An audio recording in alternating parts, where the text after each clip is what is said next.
Osmania university arts కళాశాల వద్ద 2025 నూతన సంవత్సర క్యాలెండర్ను కొత్తపల్లి తిరుపతి ఆధ్వర్యంలో ఆర్ట్స్ కళాశాల ప్రిన్సిపల్ ప్రొఫెసర్ కాసిం విడుదల చేశారు. ఈ సందర్భంగా కొత్తపల్లి తిరుపతి మాట్లాడుతూ ప్రతి సంవత్సరం ఓయూ జేఏసీ, టీఎస్ జేఏసీ క్యాలెండర్ను ఆర్ట్స్ కళాశాల వద్ద ఆవిష్కరించడం ఆనవాయితీగా ఉందన్నారు.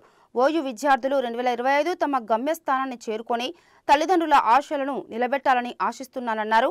కాంగ్రెస్ ప్రభుత్వం త్వరలో జాబ్ క్యాలెండర్ను విడుదల చేస్తుందని, ఉద్యోగాల కోసం విద్యార్థులు ప్రిపేర్ అయ్యి అందరూ విజయం సాధించాలని ఆశాభావం వ్యక్తం చేశారు.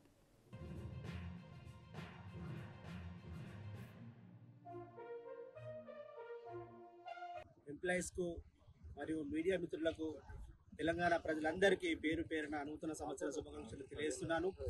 ఈరోజు ఓఈజేఏసీ అండ్ టీఎస్జేఏసీ క్యాలెండర్ను మన arts college principal professor Kasim sir చేతుల మీదుగా రిలీజ్ చేయడం జరిగింది.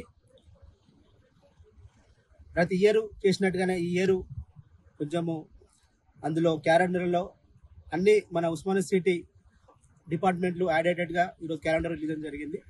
ఈ సందర్భంగా ఉస్మానియా సిటీ వచ్చిన విద్యార్థులకు మన ఓఈజేసి ఒక రిక్వెస్ట్గా చేస్తున్నాము. మీరు ఏదైతే ఉస్మానియా సిటీకి ఏ లక్ష్యం పెట్టుకొని మీరు వచ్చిరో, ఉస్మానియా సిటీకి మీ తల్లిదండ్రులు పంపించిరో, దానికి లక్ష్యము ఈ 2025లో ఆ లక్ష్యము చేరే విధంగా మీరందరూ కృషి చేసి లక్ష్యాన్ని చేరుకోవాలని, దానికి ఓఈజేసి పూర్తి సపోర్ట్ ఉంటుందని ఈ సందర్భంగా తెలియజేస్తాం. అంతేకాకుండా కాంగ్రెస్ ప్రభుత్వము మన విద్యార్థులకు మంచి భవిష్యత్తు ఇస్తుంది. సంవత్సరం కాలంలో దాదాపుగా 55,000 ఉద్యోగాలు ఇచ్చింది. అంతేకాకుండా గ్రూప్ 1, గ్రూప్ 2 నోటిఫికేషన్లు వస్తున్నాయి. కంపల్సరీ మీరు మీ తల్లిదండ్రులు కలలుగన్న కళలు, మీరు పెట్టుకున్న లక్ష్యాలు కంపల్సరీ ఈ 2025లో మీరు చేరుకోవాలని సందర్భంగా శుభాకాంక్షలు తెలియజేస్తున్నాను. మా తరపున ఓఈజీ తరపున మేము పూర్తి సపోర్ట్